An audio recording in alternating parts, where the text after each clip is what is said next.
Thanks. Oh, God. Someone else's podcast. Nobody wants to listen to us more than Kevin Smith. That's for sure.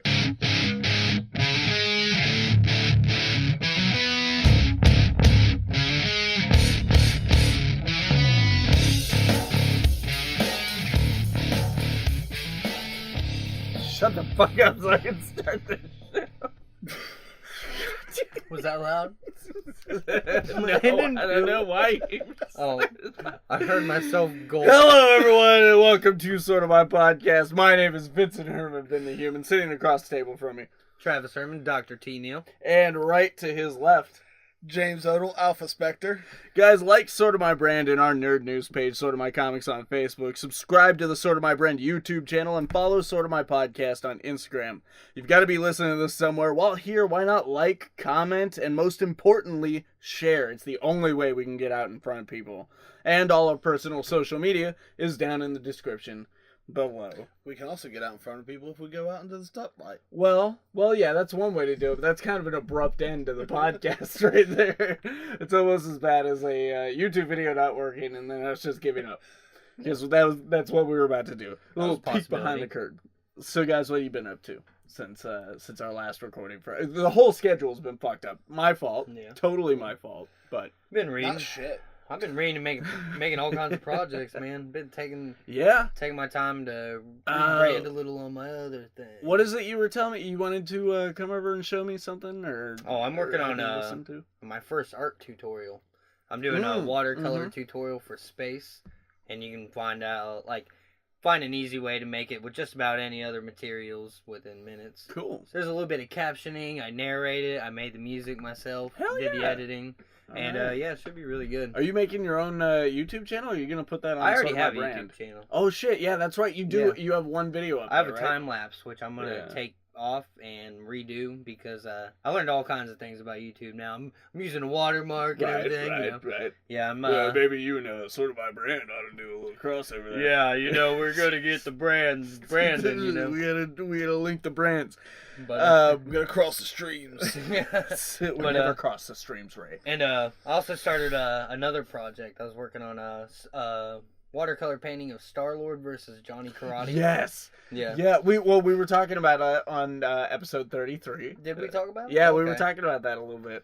I saw Death Wish. Went and saw that. I haven't heard much about it besides you and Bruce Willis. I had no idea. It's a remake of a Charles Bronson film from the 80s, I think, or the 70s, maybe.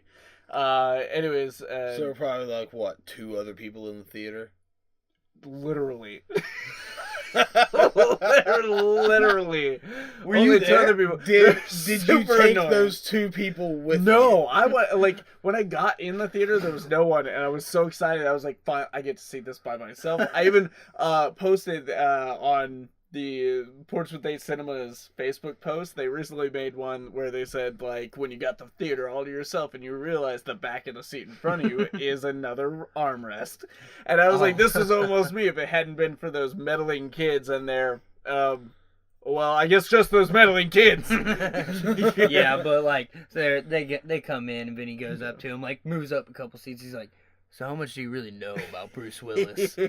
Well, I think they were there to fool around, honestly. I think it was a guy and a girl. I think they were there to fool around, but and I couldn't make out what they were saying because I was trying to pay attention to the movie. But I feel like they were comfortable with it. They kept getting up and leaving and then coming back and then getting up and leaving and coming back.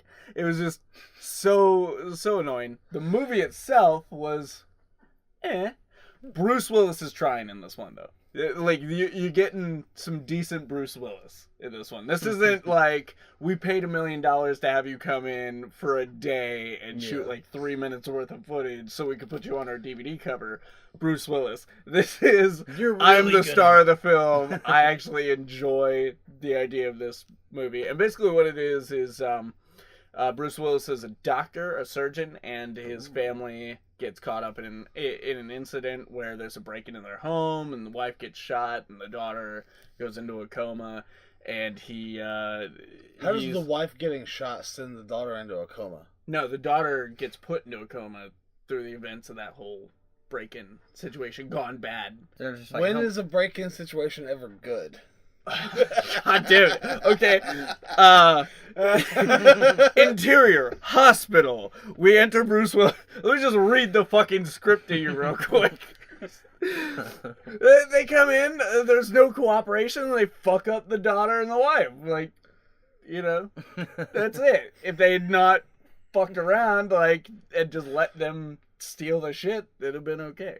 Yeah. Not saying that it was right for them to break in and steal the shit. I'm just saying, like, this whole movie could have been avoided just to that one moment. Well, there's about 10 minutes of film there. But the daughter, who is established to be a little rebellious, you know, doesn't see things that way, and she escalates the shit, and that's where we're at. And so Bruce Willis, growing throughout the film less and less confident in the ability of the law to handle the situation, decides to take it upon himself. And they did the progression really well and stuff. The movie as a whole is okay. It's just, you know, some of the pacing is bad, some of the acting is bad. It's not great. But I like it. Guess you gotta be It's one of the better Bruce Willis films. Yeah. Okay. Of recent years. So, okay. And, you know, speaking of films that people hate, Justice League came up on our Facebook page recently. Yeah, you told me. Are you doing this? I'm not going to call him out by name. I agree with you that we're above that, but someone on our Facebook page, I'm not going to say who, after we posted about Catwoman, said that Catwoman was still better than Justice League, and no, it is fucking not. Since starting to listen to Kevin Smith more, I'm trying to adapt his positive outlook on movies and stuff like that, because you know we're all looking for a little entertainment, and so I try to find at least something positive about all superhero movies. There are 2 movies I've not been able to do that with. That is Catwoman, can't find a single thing, not scene to scene to scene, can't find it, and Fantastic. Fuck both of those movies individually. So you have things that you could say you like about the other Fantastic Four. Yes. Absolutely. Yeah, there's plenty of things to say about the other just making sure we... Even the 1994 one. Now, my refusal to see Fantastic... Oh, don't. There's nothing there for you. I'm not wasting my time on it. It absolutely will. Now, I did see Catwoman, I think, in theaters. Never saw it after that. Probably there is a positive to that movie. Okay, go ahead. And that's the fact that Halle Berry is very scantily clad in this movie. Oh, okay. God damn it. Well, you got me there. Okay, I'll give you that one. But I challenged this guy to give me a scene-by-scene comparison and be like, just give me 2 scenes scene by scene. Like, explain yourself. and let me know how Catwoman is better than Justice League. And he hasn't come back to us. So boom. By proxy, I win. I'd say there's tons of people out there throwing out their 2 cents without really putting much thought into it. But this is just one of those situations where it's hate for hate's sake. Yeah, that's what I'm saying. They're just throwing it around. They honestly really don't care because they obviously don't know very much about it. I mean, it wasn't an articulated... I mean, it wasn't that popular. But you know what was popular? On our Facebook page, at least. We had this is a record for 6,000 fucking shares on this, or 6,000 people reached 10 shares, a lot. That's big for us. I know those are piddly bullshit numbers compared to other people, but for us that's pretty goddamn good. Take that, Facebook. We've never seen 12,000 people reached in a week. But that was our post about the Jason Voorhees at the bottom of that Michigan lake. Yeah. Apparently someone put that down there years ago. Popular spot for divers, and it has since rusted and gotten really creepy and shit. It looks awesome. You can go to Sort of My Comics, check that out, but we should really get into the news. So let's go ahead and start getting into the various stories we want to cover, and I think teasers and trailers is a good place to start because there were quite a few. Again, the schedule's been fucked up, so there is shit built up. First thing we've got is the Cobra Kai teaser.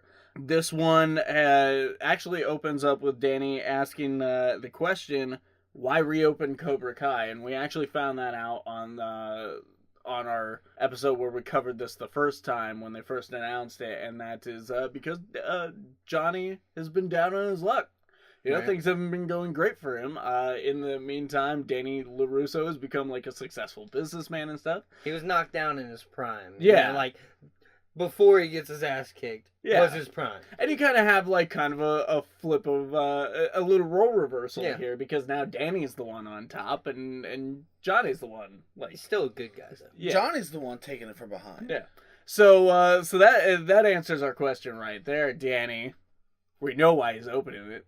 Yeah. He needs it. He needs it like I need this podcast. Yeah, Johnny is down on his luck. The teaser is a bit more dramatic than the show is actually intended to be. Again, when we covered it before, they said it was going to be a comedy. I feel like it could still be shot dramatically like that. Well, it can be shot dramatically while being a comedy. I'm just saying that this teaser, the first one anyways, definitely conveys total drama. Yeah, it had a different vibe there. Wasn't that a Disney show? So, Total Drama Island. I actually once wrote a skit called Total Drama Bathroom because of that. Never filmed it, but tune into that podcast. That's a different podcast. That's a different podcast. Remember, if it's a bathroom. Oh my god, that could be a great if podcast. It smells like podcast. No, it tastes that's like podcast. That's it a radio show. Like that's gonna be a flyer. There you go. We turned that into just a weekly radio show. Oh god, the adventures. That'd be great. We just record it in a Kroger bathroom. Yeah. But yeah, so what do you guys think about this? I showed you guys the second trailer to the little wax on, wax off joke at the end. That got a lot of hee-hees, you know. It got a little light chuckle in the room. I like that one. Yeah, that's about the extent. Oh, like from the movie. yeah. I like the movie. Some of the shots in these teasers were pretty good. Like the spin kick on the log. Yeah. The angle of that training sequence. Yeah, like that was cool. Just like the squaring up of them in the dojo, like at the very end of it. Yeah, that's you could feel the tension powerful. There. Like I feel like this movie has more of a making to be. Well, this is a show. It's not a movie. Oh yeah, blew your freaking mind, didn't it? Well, yeah, this is gonna be a show on YouTube Red. Okay, well then they can take this multiple different directions all at the same time. Yeah, like because they have that. Ash vs. Evil Dead did great making like this whole new branched off thing. I feel like they totally could. Yeah, like they can have all of these really dramatic elements, like a lot of what we got from the movies. They can incorporate those comedic elements, like I don't give a shit how you wash my window. Yeah. I get really timid about watching something that's turned into a show from something that you cherish. Because you don't know how it's going to stretch out. Yeah. How it's going to feel stretch out. Because that's a different format for writing and all that. Like, your characters would be talking differently. However, in this day and age, we're in a golden age of television right now. Like, everything's possible. It's just so many things are getting greenlit now. Just so many things are on the table that if they handle this well and they don't treat it like a total comedy, like you said, they don't go like full like sitcom with it, but shot like a drama, but introduce comedy where it's needed. And instead focus on the turmoil of these characters and the where their lives have taken them. Yeah, I think this could be really successful. Yeah. I think the trailer definitely conveys that. It looks like that's what the trailer's got me interested. The trailers are much more intense than I think what I was initially led to believe the show was going to be. Yeah. I was thinking super sitcom. It was going to be a lot like just your stereotypical sitcom. Tongue-in-cheek jokes everywhere, you know. And it'll have, like, the heartwarming moment at the end of every so many episodes of, it's alright, champ, you tried your best. I don't know. I think if they plan for just one season, and they cap this one off well, whether they get a second one or not, is here. Well, if they plan for one season, they played it out that way, then this could work. So I think we'll go ahead and move on to the next teaser on our list, which is Wreck-It Ralph 2. And just before we get into it, let's explain that Odell and I, well, actually all three of us just before recording, watched what I had watched, which Travis had mistakenly posted to the Facebook page on Sort of My Comics.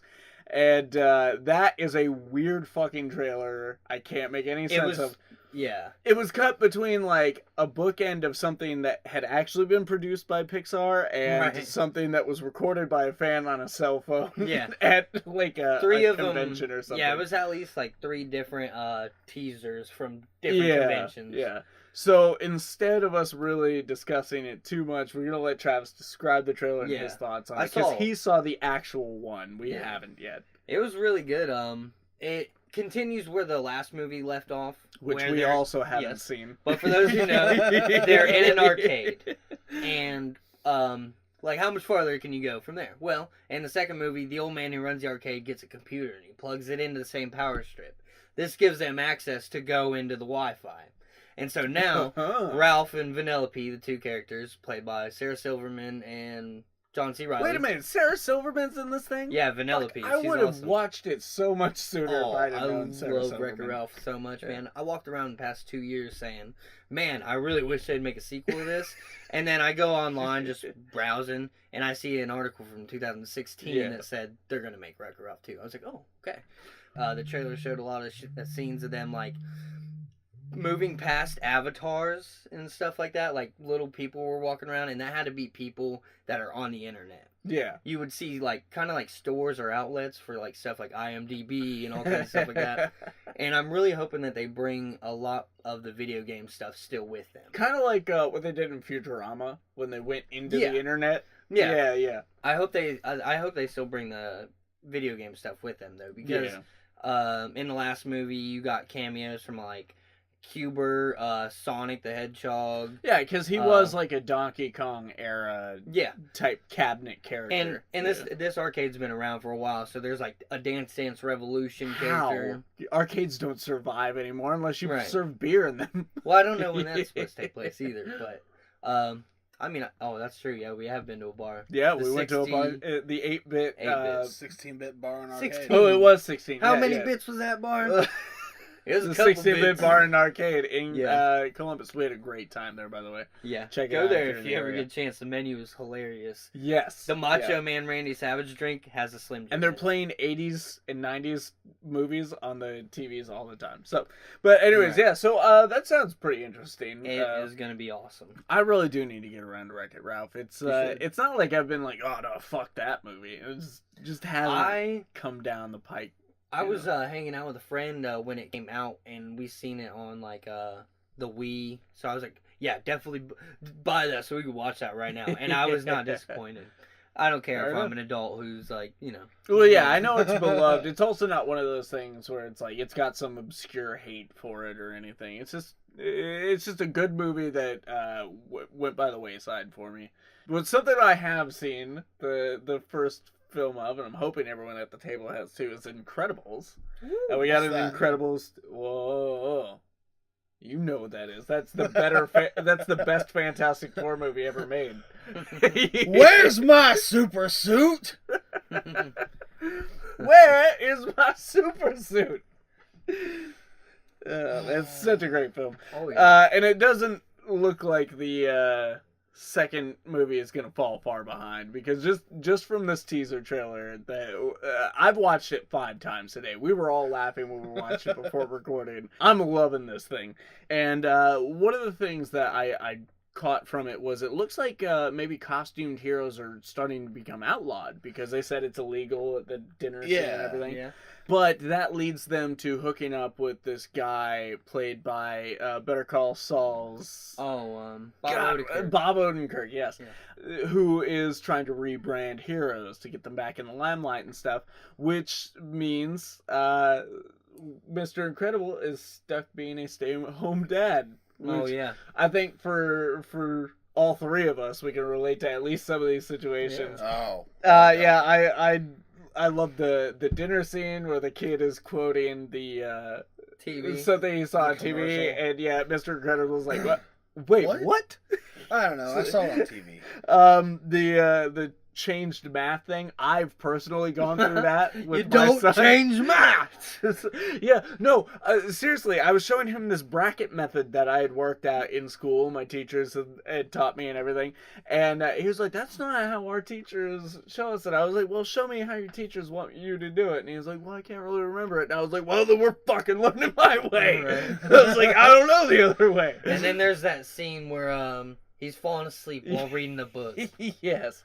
And the guy just like taps his face and he wakes up. Oh my he God. starts slurring his Maybe speech, not so much slowly. a sentient 1-year-old like tapping the face so nonchalantly, but I've definitely been there. Oh, Yeah. my falling asleep daughter, while at telling a least, story. she's 2 years old. She does stuff like that. So. Oh, man. Not, I don't know how old Jack Jack's supposed to be in this one, but he's definitely developed in this movie. Like, Yeah. when he's like, I can't just feed him cookies all day. Oh, and like, Jack Jack turns into the monster. They're screaming at each other. Like, I mean, this is almost like us like, this is how great the trailer is. It's almost as if we saw the movie and now we're gushing over everything that happened in it. Like, that's kind of how our reviews go. And they're coming back from, like, they're bringing a lot of, like, unresolved, like, characters from the first movie. Yeah. So the Underminer's coming back, and I think he's, like, one of the main villains. Yeah, I can't remember, but I think I read or I heard it in a podcast or something where, he is supposed to be the main villain of this one. Yeah, I think they defeat him really quick at, like, the very beginning of the first movie. Yeah. So, kind of like how they did with, like, Spider-Man with Rhino. You know what I mean? Like, he gets taken out of the picture, The Amazing and then Spider-Man 2. and then they focus on the other character. But, like, I like how they brought the Underminer back. It was just a really clever title. I like it. I don't think we have anything to fear from this one. This is going to be a great one. I've already suggested we go see this for a sort of our review episode. It's going to be good. They've got my money already. I don't know about you guys, but they definitely got my money. Another thing, I don't know if I'll have to throw my money on it because I still don't know how Freeform works, but Cloak and Dagger Looks cool as shit. had another trailer come out. They've had quite a few different like little 1-minute trailers, but this one is titled Parallels, and I think this is the best one yet. This one is aptly titled because it really does show the similarities and differences between Tandy and Tyrone, whether it's their character. Mm-hmm. Yep, Tandy and Tyrone. The Last Man on Earth. Nice reference. But it shows their contrast. I'm gonna make the mashup trailer of that later. There's no Tyrone in that show though. No, yeah, you're not gonna be able to do that. Oh well. Anyways, further on to my point, they show the contrast between their character of person, their powers, like just their lives in general. Yeah, and it really is. And I mean, contrast is black and white. It's literal, to these characters. I mean, they're yin and yang. It's not one of those, like, you hear that and you think stereotypical. If you know anything about the characters, though, you know that it's the farthest thing from that as possible. Yeah. Because, like, in fact, like, these go well against like your stereotypical notions. Yeah, they really are in the comics. They're really two halves of a whole. Yeah, and this one seems like two parallel magnets. Yeah, like, and it does. It kind of seems that way. They are being drawn to each other like magnets. Yeah. Either way, that was a good reference. That is really good. We did really good. That was really smart of us. Let's everyone just pat yourselves on the back real quick. There you go. No, the show looks really cool. The further we get into this ad campaign, the more excited I get for it. I really hope it's just not another streaming service that I gotta get. Maybe, hopefully, like Freeform is an app. I can just download like ABC or the CW and watch the latest episodes. I'm more than willing to give them that legitimate view. I got Netflix, I got Hulu. That's all I'm willing to do, and I'm bumming off of Bob for the Netflix. Boba Fett's my Netflix guy. Right. So hit him up if you need to connect. Just email him at. Hey, can I use your Netflix? Who knows all about podcasts giving out your Netflix password? Well, the app is free, but I don't know if you have to pay for the service or not. Yeah, there are a few. It's misleading. Because I was looking into it today with HBO. They had one thing that was like HBO, and then there's HBO Go, which is the HBO Now and HBO Go. Yeah. There are so few differences between the two, I'm not sure why. Is that where you go around catching HBO characters? Like, HBO Go. Hold on a minute. There's a Jon Snow nearby. Hold up. I gotta go shut this door. There's a Hodor. Yeah, no, but the show looks great. One thing that's not shaping up to be great, though, is the Warner Brothers Batgirl film. Now, this requires a little bit of storytelling here. So, basically what happened was Joss Whedon told The Hollywood Reporter about 2 weeks ago that he was stepping down from the Batgirl film, stating, "It took me months to realize I have no story." Didn't really have a story, if I'm quoting him exactly. Which he actually had similar problems with this back when he was writing the Wonder Woman film. He stepped away from it because he couldn't come up with anything that felt right. But last year he did have his infidelity moment where it came out that he'd been cheating on his wife a whole lot. So maybe this move is more motivated by that. And at the same time, he is stepping back to do Dark Horse's Buffy the Vampire Slayer series. Is doing season 12 of the comics for that.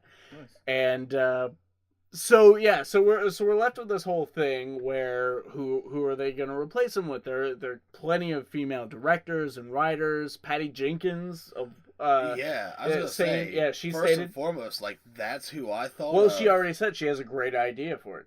Yeah, she's already willing to come to the table, but it looks like Warner Brothers is not really interested anymore. Without Whedon, they've put it on the back burner with Gotham City Sirens. Like, this just occurred to me. I recently saw where there have recently been talks of Warner Brothers selling off if, like, some sort of merger with AT&T doesn't go through. Really? Yeah, like, there's some sort of merger that if it doesn't go through, like, DC rights could be sold off. Right? We're gonna see Disney jump in. Disney's like, I'll take those off your hands. I want it. Don't get me wrong, I want it. Look what they did with Marvel. But they're just gonna have to put Batman and Spider-Man in the same movie.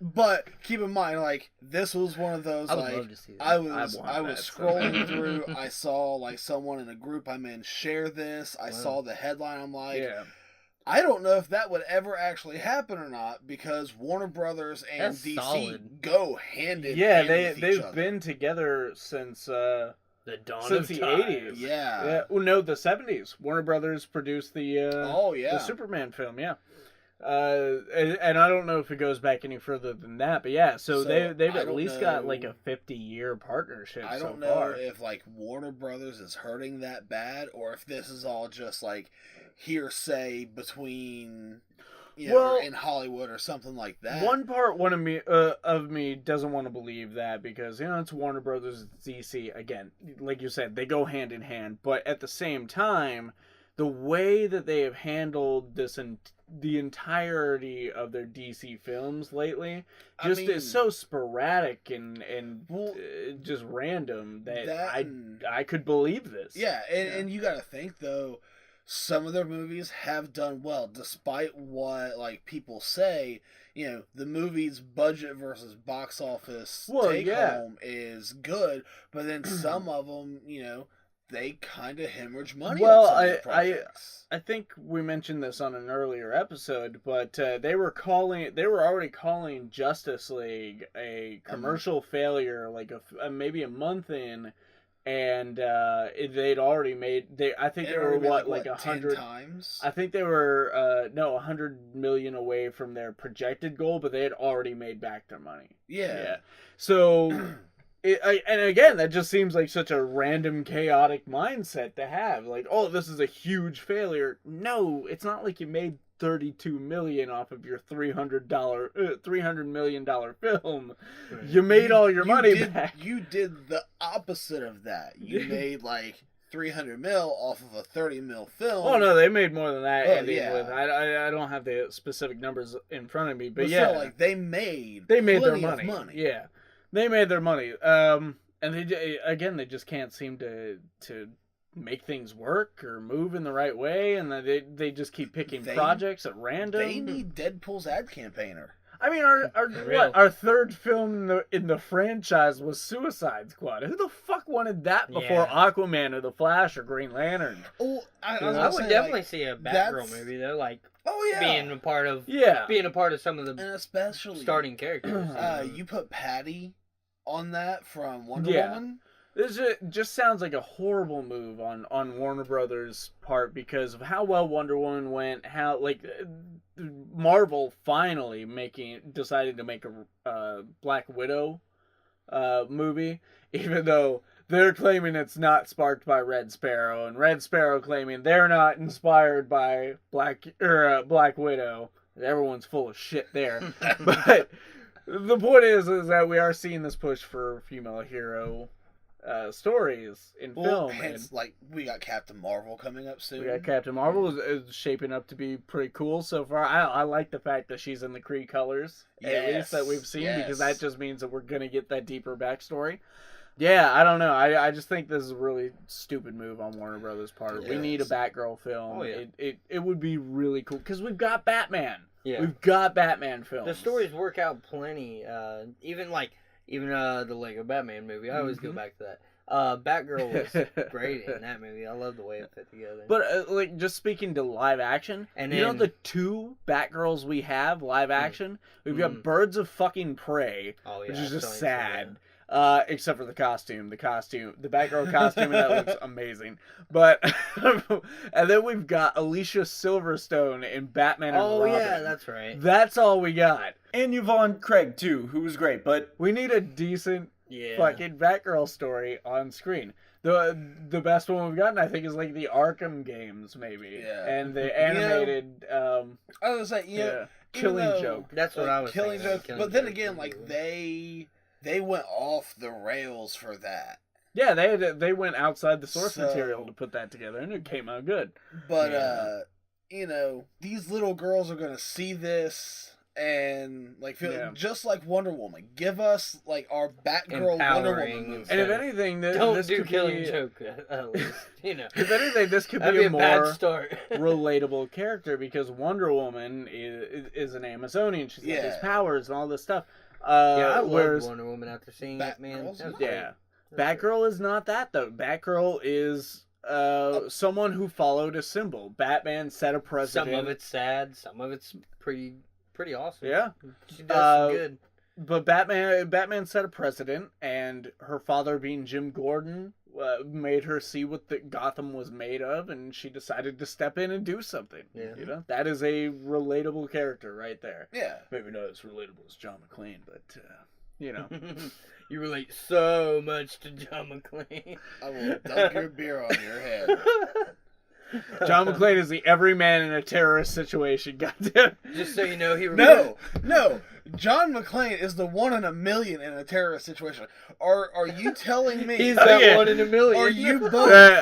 God, you both. Are you telling me that in a terrorist hostage situation, you're going to be the one crawling through ductwork, shooting these guys silently taking them out? I don't think any of us can say whether we would or not. And I'm not going to say why, but there's a specific part of my background that would lead me to believe that there's a potential I might try to strike out. But true.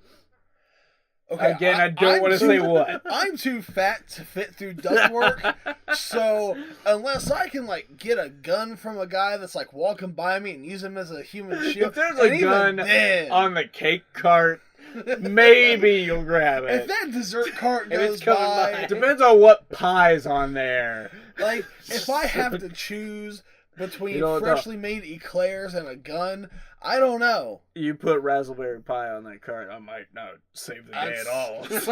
I mean, there is a dessert on that cart for everyone to be like, I'm taking the dessert, not the gun. So somehow we got here from Batgirl. Thanks, me. Take the dessert, but not the gun. You can't cut that. Nope, that's all going in. It's all right there.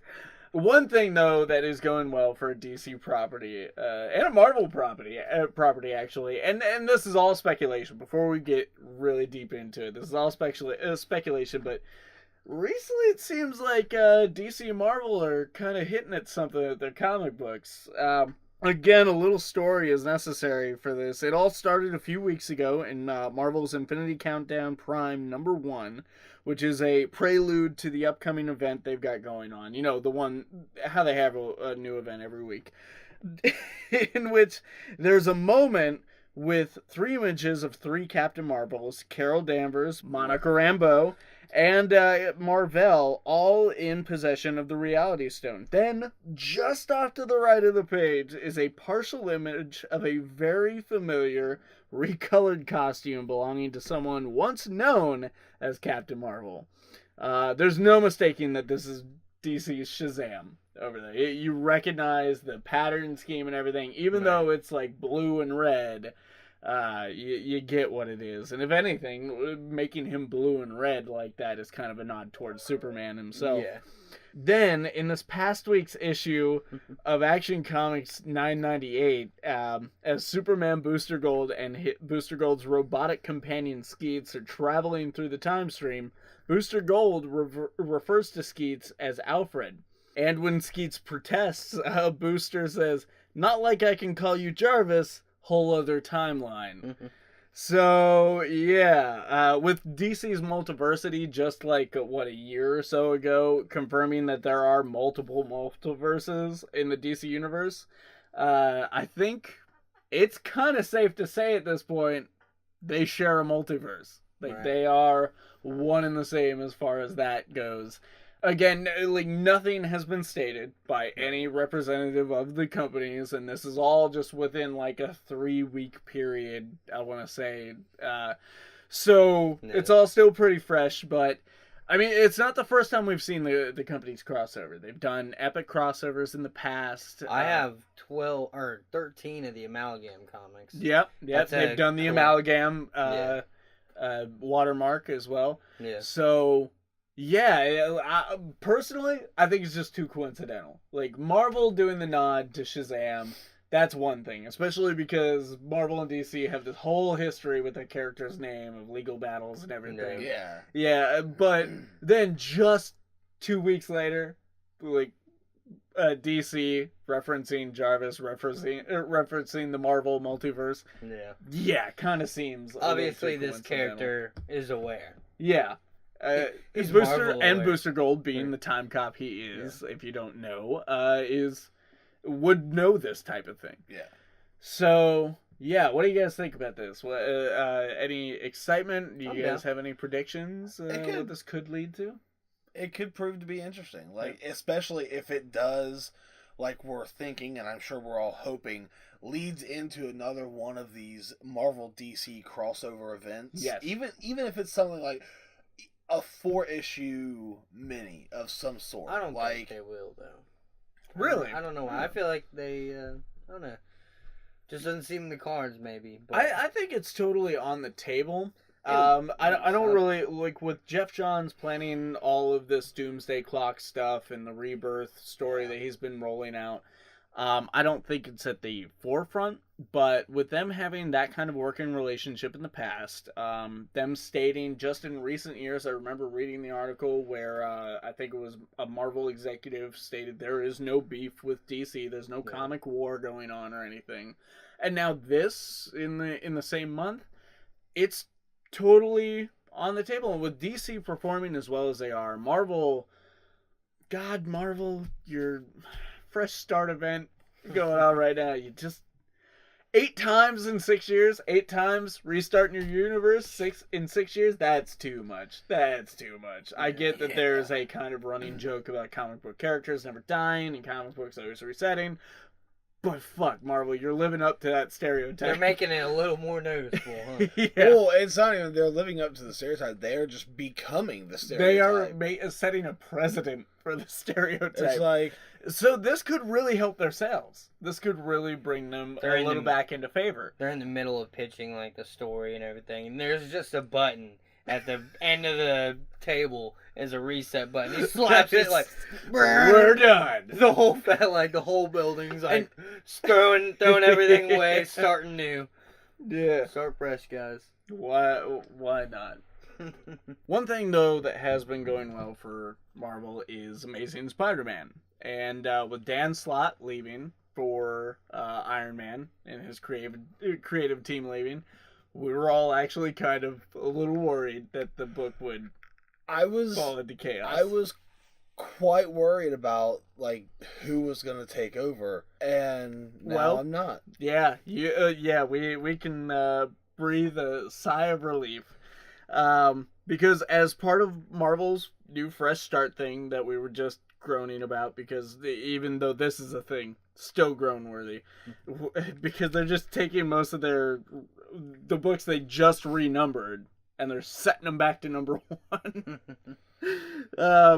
So, of course, a new team had to take over the book with them doing this whole fresh start. And we're very happy to say that writer Nick Spencer, the man responsible for Secret Empire, also known as the drop of water in a drought of quality Marvel events, and artist Ryan Ottley, the acclaimed illustrator of the indie sensation Invincible for the past 15 years, will be taking over as the new visionaries for Peter Parker and the gang. I am so fucking ready for this. Yeah, this looks good, especially after finding out about Nick Spencer. Mm-hmm. Ryan Ottley was all right. I was like, okay, all right, that's fine.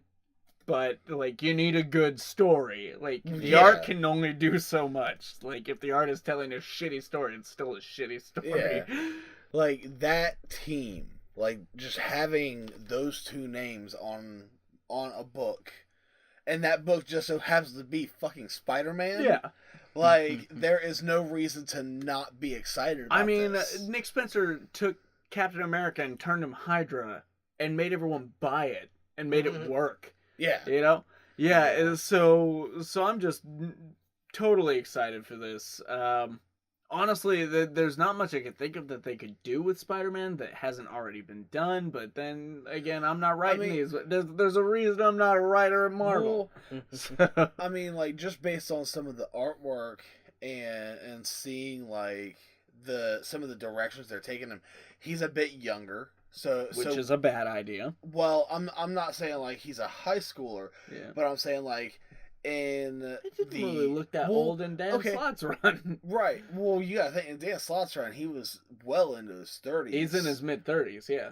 This is my guess, based on, like, the cover of today's, actually. Today was Free Comic Book Day. Oh, okay. He did a cover for it and all that. This was, like, one of their reveals. And here he is slinging through, and he's got a half-eaten donut attached to a part of a web slinging behind him. Coffee in one hand, like the mask is half up. You can see him chewing, eating the donut. Like, it seems like it's already off to a lighthearted start, which I think, especially after everything that's been going on in Dan Slott's run with the older, more mature Peter Parker, going back to some of the lighthearted fun of like a college age Peter Parker. What I think you mean to say is not that it's going to be a younger Peter Parker, but it's going to feel like a more fresh, energetic story. Yes. Because I mean, they haven't like said that they're like, you know what, just forget everything. We're gonna start back in this character's 20s. You know, because that would be random and you know. And again, it is Marvel. It is Marvel. I could believe that. But usually they need to collide two worlds together and have the Fantastic Fours become gods who create the universe to do something like that. So yeah, I don't think they're gonna reset the whole universe this time. No. They usually need some convoluted thing like that. But no. I don't see it being a full reset, but I see it like. I can see some retcons coming. Well, I also, I don't want that, and I also don't want to just, like, the cover of #1 alone leads me to believe that we're going to retread ground we've seen done 100 times before. I think in the post, when I shared this to the Sort of My Comics page on Facebook, which you can like right now. At this moment. At this very moment. Anyways, yeah. Well... no, I said, how many #1s is this for Spider-Man now? And it seems like every time we started in #1, we go through the same old stuff again. Oh, here's the Rhino. Oh, here's the Vulture. Oh, here's Mysterio. It's just the same shit over and over again, which, you know, you're going to get from a lot of heroes, but with Spider-Man, like, so many of the definites that have been made in his continuity, it shouldn't be that easy to just retread these people. And that's what I love so much about Dan Slott's run, is he found so many creative ways to restart these stories. The way he restarted the Green Goblin with Norman Osborn just was such a journey for that character. He played it out so well. I don't want to just drop into the middle of Brooklyn and, oh, there's the Rhino doing his whole thing. What the fuck is he doing here, though? Because of what fucking happened. You know, it's classic comic book kind of. It's just, it's just one of those things where I don't want them to be lazy about it either. Yeah. Right. Yeah. But we'll just have to wait and see when that book comes out, which I think I had a note here for. No, I don't. Well, I'm pretty sure that this Spider-Man run is at least going to hit 800 before. Yo, yeah, they already have plans for issue 800. That makes sense. That's Marvel. Uh-huh. Well, let's go ahead and switch gears here and talk about the video game world. What? Let's talk about video games, and it's not Injustice. What? We're actually talking about a local video game made right here in Southern Ohio, Portsmouth, Ohio. If you didn't know, that's where we're located. Now you can find us and bring us beer. Well, I don't know about that, dude. I got plenty of beer right here. I don't need stalker beer. Or maybe I need stalker beer. Would you turn down stalker beer? I don't think I would. Here's a beer. Would you turn down any beer? If it was already open. I might reconsider that one.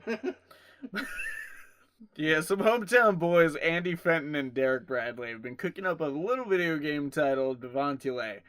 That they say is a modern fusion of Western and Japanese strategy role-playing games. The synopsis of which states, Bevontule is a tactical role-playing game that occurs primarily on the surface of the continent of Onyx, a vast and isolated landmass surrounded by a central ocean known as the Inner Sea. Discovered some 1,500 years ago by refugees fleeing their own war-torn homeland, it quickly becomes clear that, despite its welcoming appearance, on each harbors dark and deadly secrets that were presumably left alone for a good reason. And that's based off a true story, isn't it? Yeah, absolutely. Yeah, you didn't mention that. Whoa, wait a minute. No, are you serious? Was that?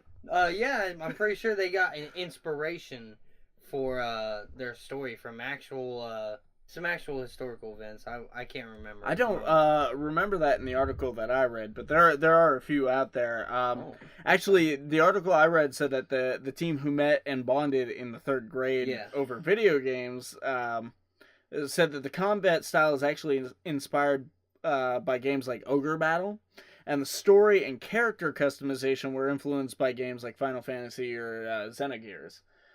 Yeah. So they're bringing a lot of really good classic video game elements in, like games that we grew up loving, styles that we grew up loving. It's coming from two guys who used to come home from school every day and stack their TVs on top of each other. Yeah, and they would play two different RPGs at the same time, and they're just born and raised off classic video games. Yeah, these are guys who have a love for the market and what they're doing, and they've been writing this stuff since high school. It started as a story. In fact, on their Kickstarter page, certain price points would get you a copy of that original story, like the actual book of Bevontule, which I know I'm butchering it. I know they said it in the video, which I watched several times hours ago, and for some reason I'm still butchering it. So if you guys are listening, I'm sorry, but yeah, I may also be wrong about the inspiration, but I'm not sure where that's. I read the Portsmouth Daily Times article and I skimmed their Kickstarter page, which I'm sad to say they didn't make their goal. Unfortunately, this last Thursday was the date for it, and they only hit 30,000 of their $50,000 goal. That's where it was at when I read about it in the article. Well, I think it was like 20 or 25,000 in the article at that time, and now it's up to. That's surprising. I mean, it got tons of shares. It seemed like a lot of the networking, at least within our area, this game was going pretty viral. Yeah, a lot of people were talking about it. It got a lot of shares just from our page. Yeah. I think one of the guys actually commented on our post about it. Yeah, nice. Because I tagged the Facebook page and everything in the post and stuff. Oh, nice. Because we're always glad to help out done that. Local stuff. It's really cool. Yeah. I shared it on my Simple Interesting Visions, the art page, and it got 10 shares off of there. And that's rare usually for most of my stuff on there. Yeah, it's unfortunate that they didn't hit their goal, but what I would like to do is, right here on this podcast, I would like to invite them to come in for an interview with us and tell us what their plans are further from here, because this seemed to be like a big linchpin for them. And they now had a that goal. it didn't get reached, but what's next? What's next? Exactly. I would love to hear their ideas, because these guys have been dedicated to this thing. Can't stop there for so long that this can't be the end of it. There's no way. They've got so much work done, and when you watch the video, you see that there's so much detail in this thing, and it's apparently a huge, vibrant world with a lot of side quests. It was gonna start on Linux. Mac and well, I think it's just all your basic PC options, and they even had the plans to go to they inspire to go to console and everything. So I would love to see what they intend to do from here, especially because one thing I love that they said about their game is that you're gonna have to figure out what to do. Like, the game is gonna give you clues, and there's gonna be NPCs to talk to and stuff, but it's not just gonna like map out the entire game for you, so here's your 30-minute tutorial on how to do everything in this game. Yeah, exactly. This is your entire story. Here's everyone you have to talk to. Go do that.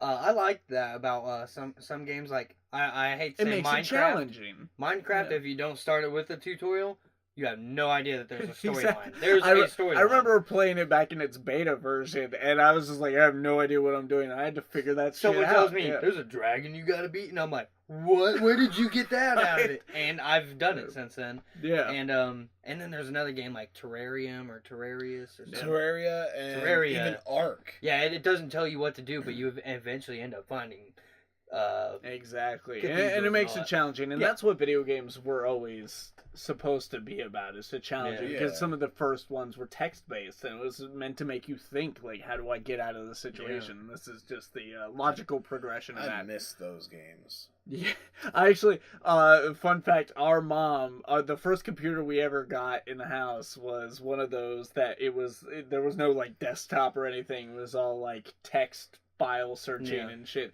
and it had one of those text-based games on it. I can't remember what it was. Can't remember what it was for the life of me, but yeah, we got to play some of those text-based games. But yeah, anyways, Andy, Derek, if you're hearing this, please get in contact with us. You can message us on the Sort of My Comics page, Sort of My Brand page. You can email us, sortofmybrand@gmail.com. We'd love to talk to you and find out what your plans are further on this whole thing, and maybe the illustrious 10 listeners of ours will get the word out there for you. So fortunately, whatever goes down with them, they're not going to have to deal with this next story, which I'm red hot about this one. I'm red fucking hot about this one. You know, I've finally reached a breaking point with this. Basically, all right, here's the story. Rhode Island House State Representative Robert Nardilolo. What a nard. Let's just call him Robert Nards. You know, because I don't like him. Let's call him Robert Nards. Good old R Nards has plans to raise the tax on M or higher rated video games by 10%. He said in a statement, "There is evidence that children exposed to violent video games at a young age tend to act more aggressively than those who are not." But, of course, he didn't provide any sources to back up this claim. And just to give old Arnards his due, a man who is 94% approved by the NRA, he intends to use the funds for mental health provisions in schools, and went on to say, "The bill will give schools an additional resource needed to help students to deal with that aggression in a positive way." And here's what I got to say about this. Here's what I have on this. Fucking do it. Please. Please fucking do it. Do it in every goddamn state so that we can finally put this fucking 30-year-old conversation about video games being the cause of these situations to bed, because it's not that. It really fucking is not that. You know what? I play a game almost every fucking day just to let off some steam called Injustice: Gods Among Us. And that doesn't mean I'm about to just walk out into the fucking street and start fist fighting the next person I see because I need to work something out. Yeah. One of my favorite games is a guy strapping on a chainsaw and going through this town chopping a lot of people up. You know, and Perfect. I mean, I'm very chill. Perfect example. Grand Theft Auto. Since Grand Theft Auto 3, I'm so glad you brought that up. My favorite thing to do in Grand Theft Auto, and I can't describe, I couldn't tell you why I love doing this, but for some reason it gets human instinct. Well, it gets a huge, hilarious laugh out of me. Is I will steal a car and then I will block off traffic and wait for like 15 cars to pile up, and then I'll just lob grenades into them. Just cause havoc. The chaos that ensues and everything that just the domino effect from that. But here's the thing: never, ever once in the like however long I have left on this earth ever gonna do that in real life. Okay. Not once. No impulse to. But I love it in that game. Now. I have done multiple reports on video games, video game violence, ESRB ratings, the reason they're in place, so many different things involving video games, and this stems from, as a teenager, I watched a video, and it was like the yearly video game report card, and it was around the time of Grand Theft Auto 3. Now, what they were showing was this kid who looked no older than 10 to 12 years old playing Grand Theft Auto, explaining what he's doing. And he explains to this group of professional individuals that he just pulled a man out of a car and stole his vehicle and picked up a hooker and had sex with the hooker, and when she left the car, he killed the hooker to get his money back. I've done that many times in the game as well. This is a child. Yeah. There is no reason for that child to be playing this game. Now, where the blame lies, is it on the child for playing the game, or is it on the parent for ignorantly buying the game for their child, or letting their child play their own copy of this game unsupervised, or knowingly letting their child play the game knowing that this content is in the game? And I think there's another layer to that, though. I think there's a layer to that if they do buy the game for this kid, it's the parents' job to at least like instill in them that this shit is not cool. Like, right, you don't do this. Like, it seems like that's where... I mean, they shouldn't be buying that game for the 10-year-old, but it seems like that's where like this guy is coming from. Is it's like young children are playing violent video games. Yeah, you've got what sounds like an 8-year-old on Xbox Live playing Call of Duty saying that he fucked your mom last week. You know, that is a very common joke to be made, but it happens. And the thing is these games are being bought for these kids because these kids know and think that playing these first-person shooter games and playing these other games are cool. They want to play with their friends and everything else. And then you let them get online and they start interacting with people 3 times their age online, picking up those mannerisms. None of this falls on the child. Now, at our local GameStop, they have refused sales. Like, they will ask for ID. And they will also explain, good because for them, you have to be 17 to buy an M-rated game.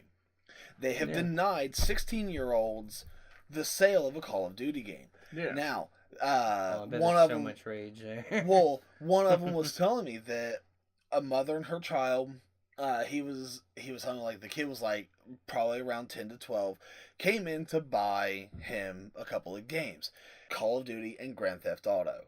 And the cashier, he explained to them, was like, you do know what these games are about, right? And the mom was like, no, he just said he wants them. Completely oblivious parent, knows nothing about games. In a day and goddamn age when we have Google at our fingertips. And, like, I feel like I find myself saying this in response, like, personally in response. I rarely ever, like, go on a tangent on anyone online. But my personal response is always, fucking Google it! Right. Just Google it. It's Google. It's right there. How many times did I have to fucking Google shit just for this show? Like, come on. And then, like, the show has no consequences whatsoever. You gotta think, though, Susie Homemaker, she don't know shit about video games. Her kid, they bought him I bet she has the newest iPhone. Oh, so she can Google shit. Well, she's got the newest iPhone. Her husband works construction, so he's gone 12 hours a day. So to keep the kids busy so that she can have her 3 glasses of wine in the afternoon. Slap some GTA in there. Well, bought him the brand new Xbox for Christmas. Well, he's already played the games that he got. Now he needs these. There's no excuse. I mean, she's not going to look these up. I have Grand Theft Auto 5, and just looking at the cover from that, any parent should know my kid shouldn't be playing this. Right. You know what I bought my kid because he really wanted it? It was fucking, like, what is it, Madden 14 or whatever. Yeah. I've bought him a couple others since then too. I don't follow sports, as evidence of my comic book podcast. You should probably Google that, Vinny, because I mean, oh god, if you don't know about sports, the cashier explained these games to the mom. Mom didn't buy the kid the games. Yeah, and that's where like the responsibility is on the. Yeah, and that's where a lot of this is. Like, there are adult-only rated games. There are very few of those. Yeah. But those are there. Mature rated, and they explain in that ESRB rating block, they explain to you why it is rated as such. Well, and you also have to think, the reason this is being put into place, not to get too political on our Nerd News podcast, but is... every time this comes up, it's because of a shooting.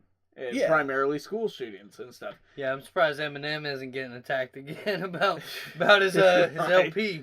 And these things are terrible and tragic, and there are conversations to be had about them, but video games is not that conversation, because it's never like a 12-year-old going in there. Yeah, it's basically an adult. Usually, it's I think maybe once or twice it was a 16-year-old, but it's usually 17 and up. It's not about the video games. It isn't about the video games. It's not about the movies. They do, and that's why I'm saying pass it, please. Get your fucking jollies off on this, because like it may be a little bit of a hard fight, but eventually we can get the shit overturned. But just for the long haul, let's all bear this fucking weight just to show them it's not that. Well, because it's gonna, as fucking much as I hate it, it's gonna happen again. And if we just go ahead and pass this in all 50 states right now, we can get this argument done and over with for fucking ever. And I mean, hopefully. Think about it. A 10% price increase on a $60 game is $6. Yeah. So increasing the cost of a game of $6, the people who are buying these games... Yeah, but you also got to think about what that does to the developers and the distributors and shit. They're going to freak out about that. They're... Like, me personally, I so rarely buy a brand new video game that I wouldn't mind paying the extra $6. If I'm that committed to buying it, obviously it's got something I want. Yeah. So. That's true. But... the next game I'm really adamant about buying is the Spider-Man PlayStation 4 game. So yeah, I'll pay $6 extra for that. But really, it's not going to hurt the industry too much. No. I mean, you're going to hear a little outcry, but it's not going to hurt the industry. It's going to show them that they're wrong. Please do it. Please do it in all states. Like any state representative that is listening right now, or because we know you're out there. Yeah, we know you're out there. Please do it. Please fucking do it. I'll call all of them. I don't care. What? That's 50 phone calls. Listen to the podcast and then... There's 50 phone calls and make them all Saturday. We'll do that. So, please pass this so you fucking assholes can focus on something that's real and makes sense and might actually stop children from dying. Jesus. Yeah. All right. Well, that was the last big story we had for the day, and I mean there are a lot of stories to cover, and that is why we like to take a dip into the phone booth. It's time for the news, the phone booth news. That's right, guys. It's time for Phone Booth News, the segment where we try to give you the news faster than Deadpool can save the day, which gives us roughly 3 minutes 45 seconds. We get to the right place. Oh, yep, right there it is. And so whenever you're ready, and away we go. In video game news, Ghostbusters World, a mobile AR game similar to Pokemon Go, is coming to Android and iOS this year. The American release of Detective Pikachu finally has a trailer out, and the game releases March 23rd on 3DS. Ever played Donkey Kong 3, The Great Counterattack? It's likely you haven't, since it was only released on PC in Japan in 1984. Check out the Nintendo Era YouTube channel to find out how to play that game yourself. In TV news, The Walking Dead is further pushing the TV envelope by featuring their first fully nude zombie this season. A Blair Witch Project television series is headed to Netflix from Lionsgate Studio L. Also coming to Netflix on April 13th is Lost in Space, the trailer for which is out now. The site Yakface unearthed 4 new Disney trademarks for Star Wars Resistance, and many are theorizing it may be an animated series set during the sequel trilogy. The Muppets are also getting a new series from Disney, which will premiere on their upcoming streaming service. The first look at Brainiac from Sci-Fi's Krypton is out, and it looks stunningly comic accurate. In random other news, the once popular horror comic magazine Fangoria is making its return to print, and the first issue is set to drop this fall, just in time for Halloween.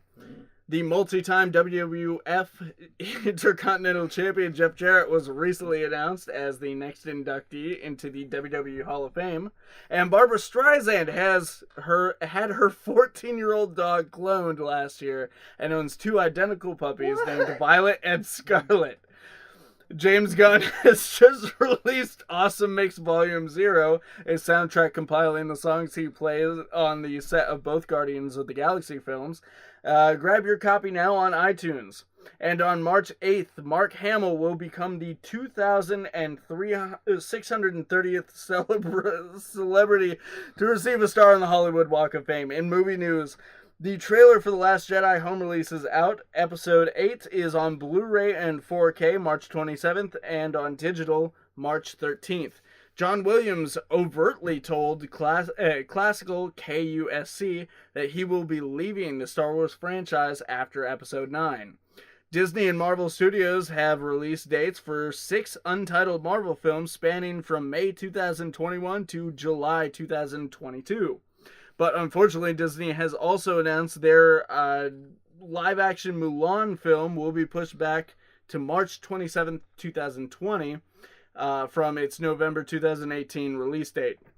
Not long after, it was announced that Cheetah would become a main villain in the Wonder Woman 2. It was also reported that Kristen Wiig is in talks to take the role. One hopes that this is all just an SNL sketch.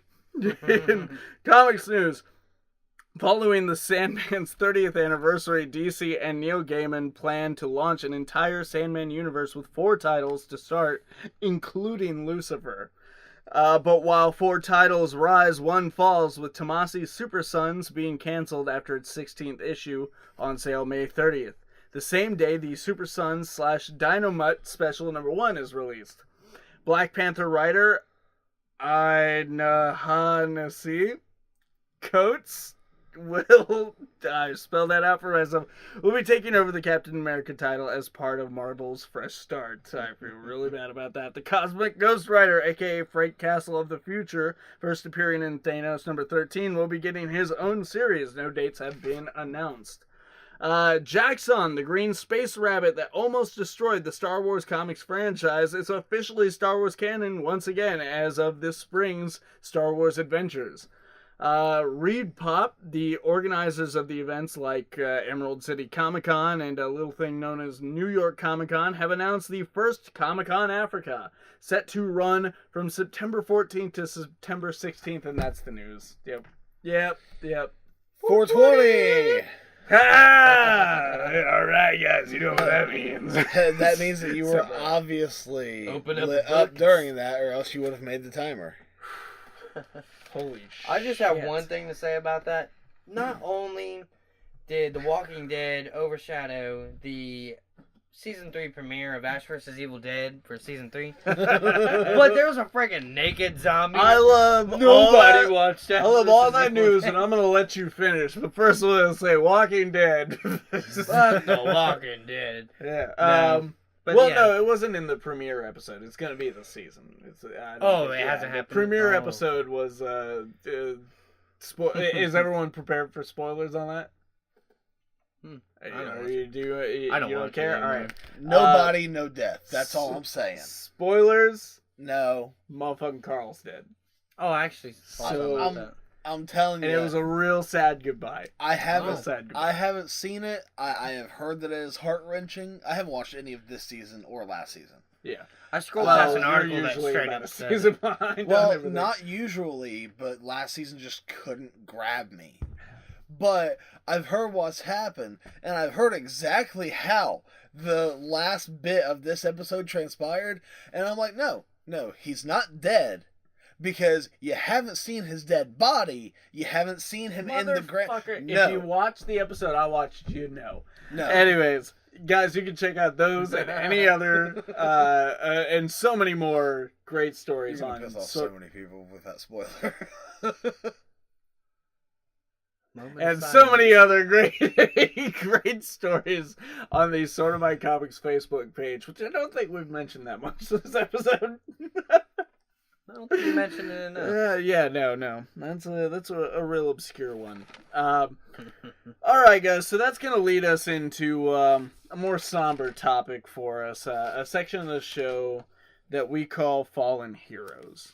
Doesn't come up often, but when it does, we tip our hats. Well, every now and again, a legend is born, but before they can become a legend, they must pass through this mortal coil and become fallen heroes. And that's why we have this segment. So first off here, we have one of the champions of the Batman film franchise and producer of almost every Batman project, from Tim Burton's 1989 adaptation to last year's Justice League, Benjamin Melniker, who passed away on February 26th at the age of 104. Wow. Yeah. And even working on Justice League last year. That's amazing. So he's left behind a lot of projects, his thumbprint on everything we've loved past and present. So he won't be forgotten anytime soon. That's for sure. Fortunately, still with us though is Kevin Smith, who also on the 26th suffered a massive heart attack. He's home now and has actually chosen to start veganism. I noticed vegan. In one of his posts, he said that he may consider it. He did undergo a massive lifestyle change within the past few years. And I wanted to bring that up because Boba Fett kind of called me out a little bit on a post. I said it was time to drop the Fat Man in Fat Man on Batman. Now, my reasoning behind that, and I hope Bob is listening. It'll just be Man on Batman. That's what I meant. I don't know, why does that not work? Living Man on Batman. The reasoning I had behind that was the way he talks about his lifestyle and the way he conducts himself these days didn't sound like he was still keeping up that regimen. I know he had cut out sugar and he was doing all this and all that. But I listened to every Fat Man on Batman episode, and I listened to, every now and again, I'll pop in on Jay and Silent Bob Get Old, and Hollywood Babylon, and it just sounded to me like he had dropped that for whatever reason. It was never outright stated, so it was all speculation on my part, but Bob. Anyways, that was my reasoning for you to come in and point out that he'd been living a healthy lifestyle. We talk to Bob a lot when he's not here. Right? We talk to Bob a lot when we're alone by ourselves. So it's like, hey, Bob, I need you now, Bob. Where you been, man? And then a new movie comes out, and we see him at the theater. But this was... When I saw this pop up on Facebook and Instagram and all that, I had a moment. And I'm oh shit. It was a scare. Yeah. Like because it pops up and it's Kevin Smith with like the oxygen tube going to his nose, the hospital gown, and all that. Thinking, what the fuck? And I'm like, so you read the thing and it's like, oh shit. And at his age, he's 46? I believe so. Apparently, yeah, he was in the middle of a stand-up, man. Well, he was in the middle of a stand-up when he first felt it, and then he canceled his second show. That's right, yeah. And I guess it was... They said that if he wouldn't have canceled his second show, he would have died. Oh, yeah. Yeah, it was 100% blockage or something like that. Yeah. The Widowmaker. I actually heard it on the radio the next day, like... It was booming. Really? It was booming in my world, the news was. Because, like, I was scrolling one night, and I'm the one who posted it on the page. And then the next day, I hear it on the radio, and one person's like, you don't know what's going on inside you right now. Technically, you don't. You don't know if you have zero blockage or what. Right. So, I mean, it could happen to anybody, so, just take a trip to the doctor. We're glad he's still with us, that's for sure. And finally, our best wishes go out to Stan Lee and his family, because recently Stan has canceled many of his con appearances due to an ongoing battle with pneumonia. Which, at his age... Yeah, that does not mix well with a 95. No. This past year's been hell. Well... it seems like he's playing it super cool to the media, but like it may be a lot more serious. And you can hear us talk a little bit more about that on a past episode. We're not going to go into all that right now. Just the shit that he's been going through. But he was in I think our last episode 33. Every other episode we're talking about Stan Lee. Yeah, it seems. I mean, it's getting that serious because you got to think when someone that old loses a spouse of that many years, they don't last more than a couple went into years that, themselves. Yeah. The science behind it, really. And you're seeing now with the pneumonia on set, like as hard of a time as he's having with that. Yeah. We're hoping for the best, though. Oh, yeah. Yeah, we're hoping for the best. We try to be a little realistic around here. We don't want to just say, Stan's going to die and be so facetious like that. But nah, Stan's immortal. Well, he will be, that's for sure. Like, he's got 1,000 more Marvel cameos coming up. I was going to say, he will forever be immortalized. I think he did actually just... 1,000 cameos? No, not of those. I think he did pre-recorded a lot of cameos. Yeah, he's done a few. Why do you think they did it? Stanley's immortal. He came from the future. He came from the future. That's why he did it. Shut up, Travis. All right. So, tiptoe around it. God, I don't like to end this segment on a laugh. That's a bad thing, I think. But whatever, it's there. So yeah. Anyways, our thoughts go out to the families of all of these individuals. We hope 2 of them are with us for a long time to come. Yeah. We're sad that one of them had to leave, but that is our Fallen Heroes segment, and that actually takes us into the thing that brings us all to the table, comic books, which I think we can all agree we're pretty much married to at this point, right? Yeah. I would save my comics before I'd save my wife. Well, that is why we have decided to restructure our comics section of this podcast, like we were talking about on episode 33, and we are going to be... Oh, I did steal this from you, so I'll let you tell them, Odell. The new structure that we're going with is something old, something new, something borrowed, and something blue. Exactly. Now, for our something old, that is going to be me. That is my area of expertise in this podcast, I guess. Mr. Old. For the something new, that's where I will be reading a recent #1 issue released by any given publisher that I can find. Exactly. The something borrowed is a fan review. Well, it will be if we get anyone to actually submit anything. This time we are going to be quoting a review from IGN because I did not want to give up on this idea right away. So if you're listening, please submit for future episodes your little synopsis review of a comic book. And then our something blue is... we are going to have Dr. T. Neal pick something out of the blue, just a random book off his shelf, out of his box, and that's what he's going to give us a synopsis of. Hell, you can grab anything out of these boxes behind me. I'll grab your box. Whoa! Now, wait a second. This is an SMC After Dark. Watch out, I'm coming for you. We got some zombie tramp in the works now. Right. We're gonna do sex criminals all night. Anyways, guys, yeah, that's gonna be our new format here, and since it starts out with something old, that's gonna be me, and I'm gonna be covering 1962's Amazing Fantasy number 15.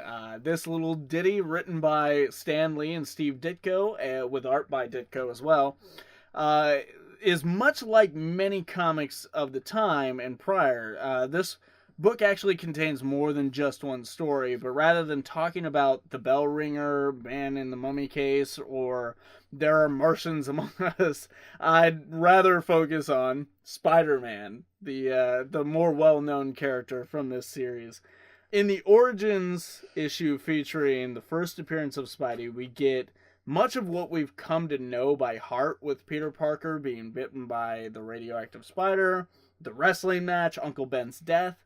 But it's the subtle differences between what's in this book and what we know to be the lore today that interests me the most.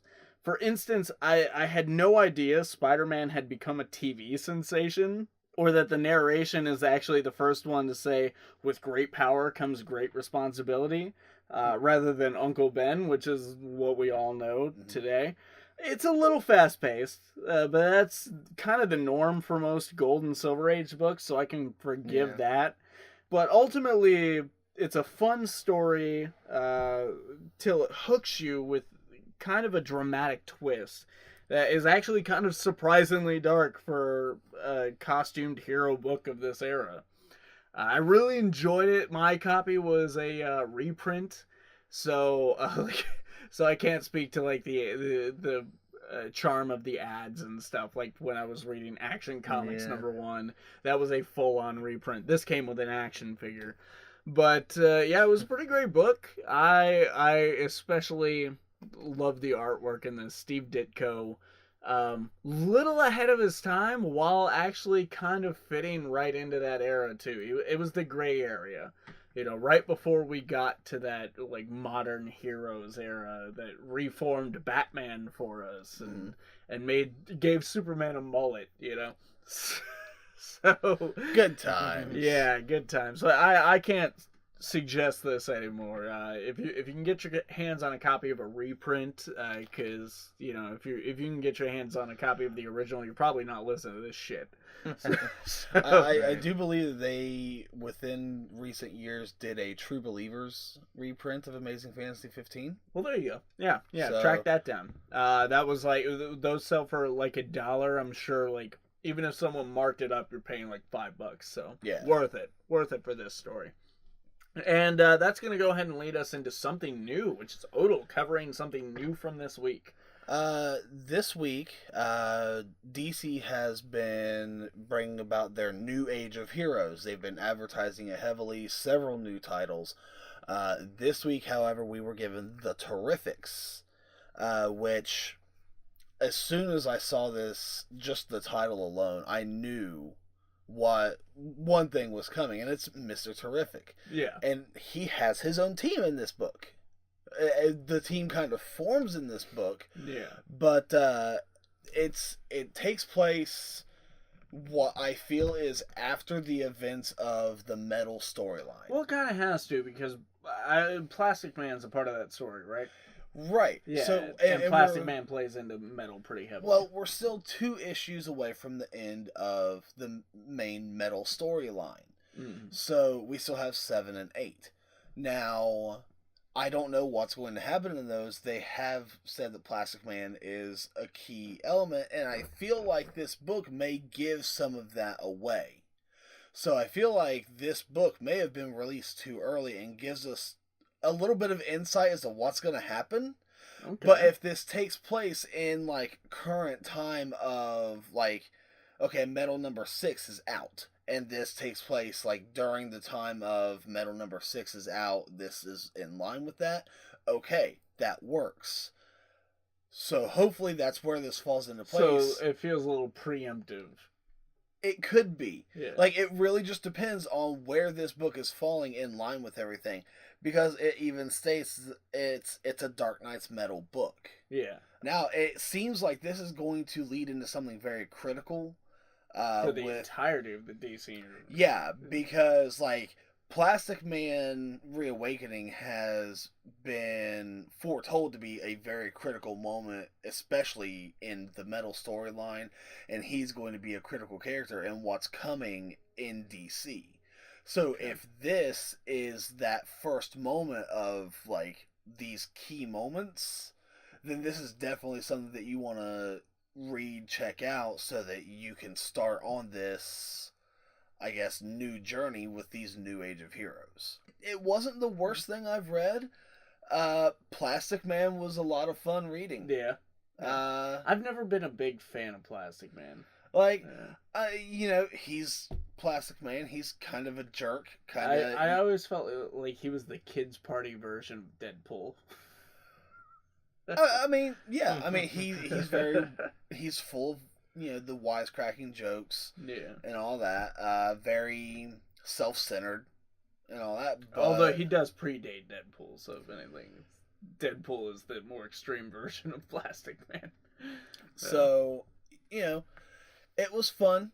It's not the worst thing I've ever read. And that's out now. Yeah, that just came out this last week. So track yourself down a copy of that if you want to know what's coming up in the DC universe. Yeah, I guess. I feel like this is going to have a big lead into something.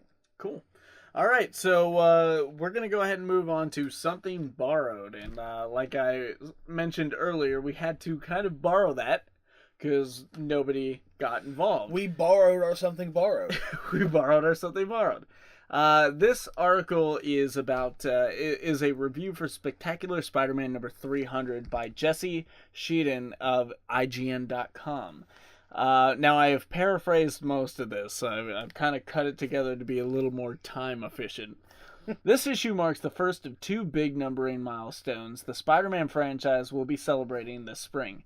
Unfortunately, take away the number 300 on the cover, and the only thing truly noteworthy about this comic is its length. In terms of dramatic stakes and emotional investment, the storyline is falling disappointingly flat. Spidey and his fellow heroes find their own tech wiped out, even as an army of Tinkerer-boosted villains swoop in for the kill. That in turn fuels a larger doomsday scenario later in the story. Some might argue this is all too big for a Spider-Man comic, dragging the hero out of his comfort zone to deal with challenges above his pay grade. I don't put much stock in that criticism, as Dan Slott's Spider-Man run has regularly proven that it's possible to push the character in strange, unlikely new directions and still maintain the core of Spider-Man. The trick is in the execution, which Zdarsky's story is stumbling. The scope is vast, but the issue does a poor job of actually making a reader care about the events within. Nor does the muddled artwork do much to inject extra life into the story.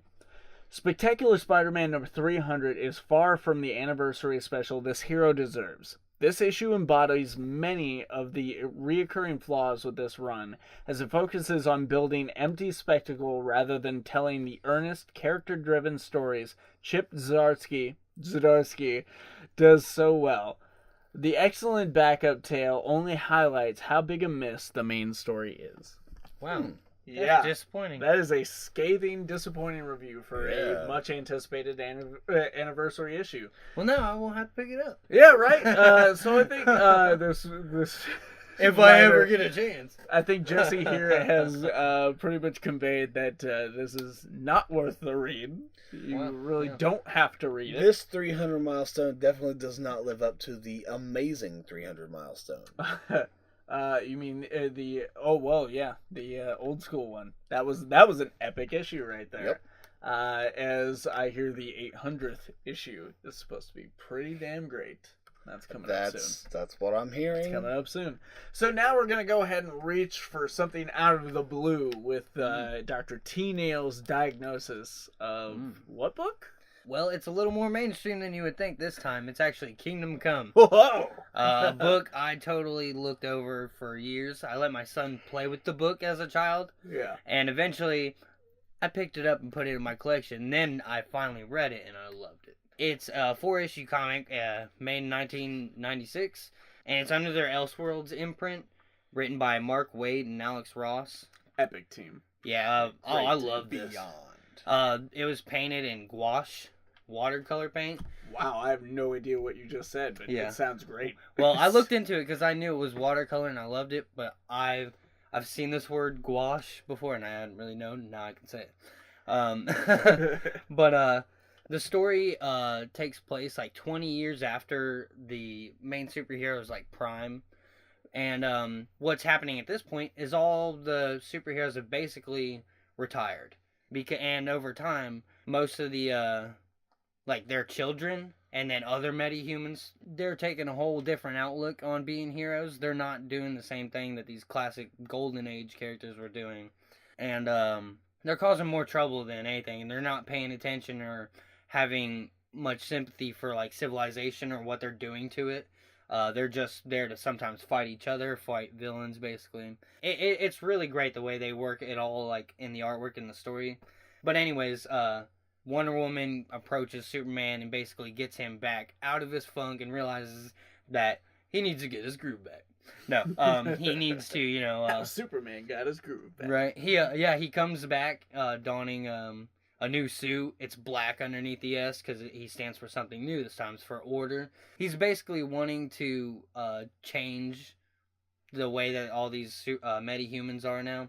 Basically, the whole story is tied together with our protagonist, who is a priest, who starts receiving visions about all this stuff, and it's all tied into biblical prophecies. And the whole story comes into this giant civil war between the Golden Age heroes and these new heroes, and the protagonist is, you know, just this regular guy. He's the one who is faced with like the question of who's wrong here. Are the super heroes wrong? Is the Earth wrong? Or I mean, humans wrong? And you know, he's like, it's not up to me and everything. And so they give it some time. Basically, the whole situation works itself out. He knows how to sit on a fence. That's right. Yeah. And it all gets wrapped up real neatly. Ever since I had picked up the book, I was getting a Watchmen feel, and I think you know where I'm going with this. Maybe. Then this might blow your mind. A lot of it actually is inspired by Watchmen. Okay, I got that. I got that feel, especially there's a panel that shows a bunch of books in a store. And one of them is Under the Hood by Hollis Mason. And then later on, I'm searching. I'm reading, and I flip a page, and my eyes lock straight on Rorschach. He's in this book. He's in the book? Yes, I can show it to you right now. Yeah. And so I had to look it up. We can cut the wait time out if it takes a moment, but yeah, I looked it up too, and here he is, right there, in a trench coat and a hat. And I'm pretty... Oh, wow! But we also have The Shadow and Sherlock Holmes. And Rorschach. That is amazing. All standing next to each other in Kingdom Come. All right. And, look at that. The artwork and everything for this story is all amazing. Like, you wouldn't notice this skeleton that's following the narrator, or the protagonist through most of it, because it doesn't come up till later. So, like, I went back in the book. I'm like, I noticed this guy because I seen this panel. Yeah. And it looks like he sees him. And he does. And I was, this is all well thought out, everything. I just love the Watchmen references, of course. There's tons more. Just about every panel has some sort of reference or influenced by the Bible. It's such a well thought out and well cared for story. Some of the there's a car from Superman the movie in here. Like, he pulls references for a comic shop in Chicago that he used to go to. All kinds of stuff. It was a great book. I'm glad I saved it from my son's toy box. For sure. And I mean, just the artwork in general, being Alex Ross is... This is my first exposure. Because didn't some of the covers for the single issues, wasn't that the inspiration for some of the Justice League photos? Yes. I think, yeah. That's kind of what got me into it. I was like, oh, I recognize that picture. Those, like, hyper-realistic pictures that we've seen a million times on social media. Yeah. But it was all awesome. I loved it. And this is my first Elseworlds book, too. Really? That's your first one? I don't think I've read any others. Oh, I've got so many. Like, isn't, like, Gotham by Gaslight? Yeah, there's Gotham by Gaslight, Cal. After reading this, I want to check them out. I'm glad my first one being picked up was basically like reading The Watchmen.